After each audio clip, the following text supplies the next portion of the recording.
द्वारा यूपीपीसीएस 2020 की प्रारंभिक परीक्षा का परिणाम घोषित कर दिया गया है, जिसकी मुख्य परीक्षा दिसंबर में प्रस्तावित है।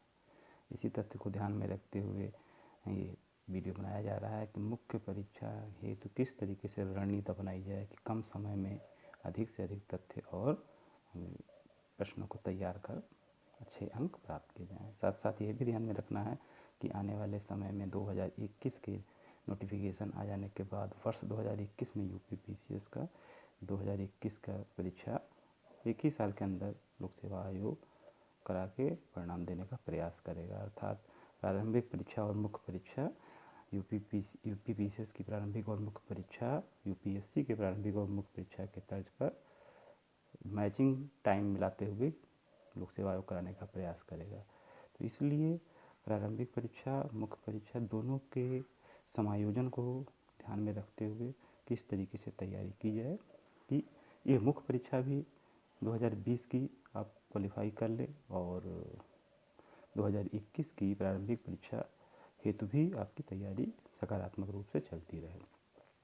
क्योंकि वर्ष 2018 के अंतिम परिणाम में मेरा चयन हो चुका है, इसलिए मुझे इस पे यह बात बताते हुए काफ़ी खुशी हो रही है कि जो हमारी रणनीति रही है जिससे मैंने अपने तैयारी को आयाम दिया उन पहलुओं को मैं इसमें शेयर करने का प्रयास करूँगा। यद्यपि 2012 से ही मैं झारखंड पीसीएस में चयनित होकर अपनी सेवाएं दे रहा था और 13 से लेकर के 7 साल में मैंने प्रत्येक एग्ज़ाम दिए और उसमें कभी प्रारंभिक परीक्षा, कभी मुख्य परीक्षा, कभी साक्षात्कार में सफलता और असफलता के बीच झूलता रहा। अंतिम रूप से 2018 में मेरा यूपीपीसीएस 2018 में चयन हुआ है। तो कहने का तात्पर्य ये है कि प्रारंभिक परीक्षा और मुख्य परीक्षा में एक अच्छा समायोजन होना चाहिए। अगर प्रारंभिक परीक्षा में सफलता नहीं मिलती है तो मुख्य परीक्षा में आप पहुंच ही नहीं पाएंगे, और यदि आप प्रारंभिक परीक्षा में सफल हो जाते हैं सारा फोकस करके और मुख्य परीक्षा पर ध्यान नहीं देते, मुख्य परीक्षा की तैयारी को आपने कंटिन्यू नहीं रखा है एक रेगुलर पैटर्न या रेगुलर रूटीन पे, तो आप मुख्य परीक्षा में असफल हो जाएंगे। और 2018 से तो पैटर्न के जो चारों प्रश्न पत्र जीएस के हैं वो रिटन हो गए हैं। पहले था मल्टीपल चॉइस क्वेश्चन हुआ करते थे, लेकिन अब वर्ष 2018 से चारों क्वेश्चन यूपीएससी के तर्ज पे आपको 20-20 क्वेश्चन आएंगे। तो इस तथ्य को ध्यान में रखते हुए आपको अपनी तैयारी करनी होगी।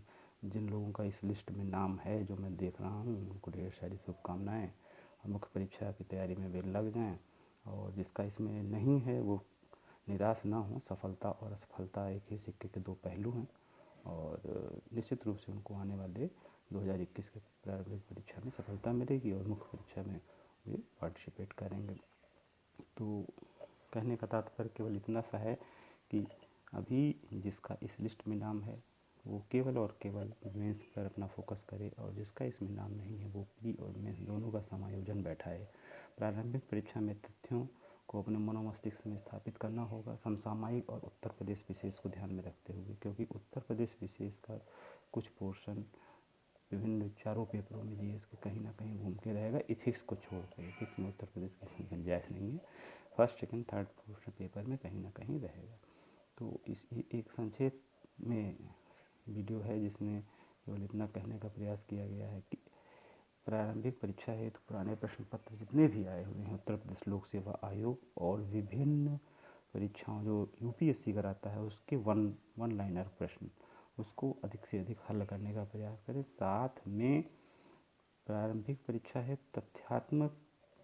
तथ्यों पर आधारित विभिन्न प्रकार की प्रकाशन की पुस्तकें आती है, किसी एक को पढ़ के उसको अच्छे से देखे। और नकारात्मक अंकन की भी व्यवस्था है, इसलिए ये भी ध्यान देना होगा कि नेगेटिव ज़्यादा नंबर कटे ना परीक्षा में, तो इसलिए प्रैक्टिस बहुत ज़रूरी है। साथ ही साथ कुछ प्रश्न ऐसे होते हैं जो कि लोक सेवा आयोग में बहुत टेक्निकल होते हैं, जिसका उत्तर लोक सेवा आयोग अपना ही सही मानता है। उस तरीके के प्रश्न के उत्तर को भी जो कि आजकल सोशल मीडिया का युग है, बहुत सारे चैनल ऐसे हैं यूट्यूब जो कि उपलब्ध कराते हैं। क्योंकि मैं भी झारखंड में नौकरी करते करते यूपीपीसीएस की परीक्षा को क्वालिफाई किया हूँ, तो मैं उत्तर प्रदेश में ना रहने के कारण मैं झारखंड में विभिन्न प्रकार के यूट्यूब चैनलों से अध्ययन किया करता था, उसकी मदद लेता था और मुझे काफ़ी मदद मिला। बहुत सारे ऐसे चैनल हैं जिससे मुझे काफ़ी जानकारी मिली। काफ़ी हेल्प मिली। तो और ये मेरा एक पैशन रहा है कि कुछ कुछ मैं अपने अनुभव को शेयर करूँ। इसका कोई धनार्जन या मनी अर्निंग का कोई ऑब्जेक्टिव नहीं है। ये एक सकारात्मक प्रयास है जो कि मैं अपने अनुभव को लोगों के बीच में शेयर कर सकूँ सोशल मीडिया के माध्यम से। हो सकता है कहीं ना कहीं किसी को थोड़ा बहुत इससे लाभ मिल सके।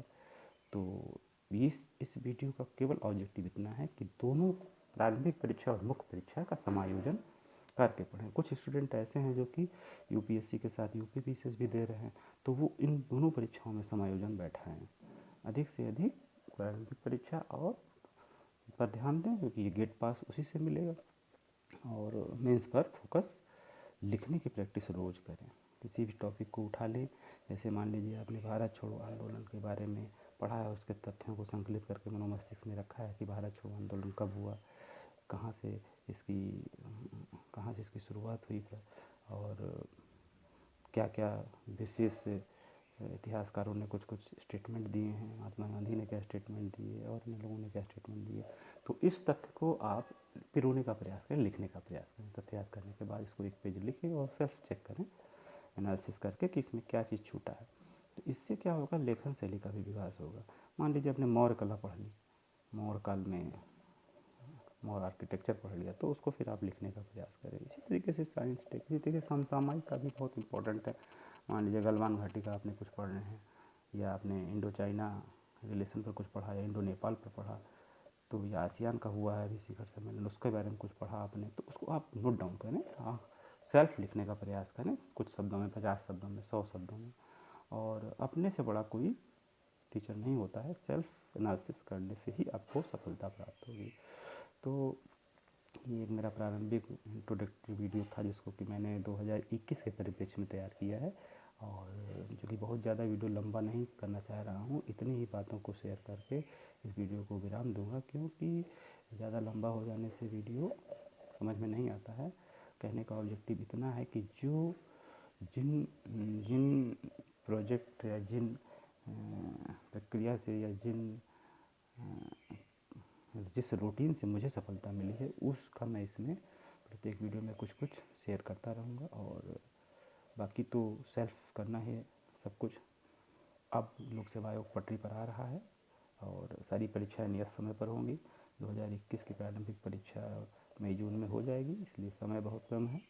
और मुख्य परीक्षा ये जो 2020 की है, ये भी जनवरी तक निश्चित रूप से हो जाएगी कैलेंडर के अनुसार से।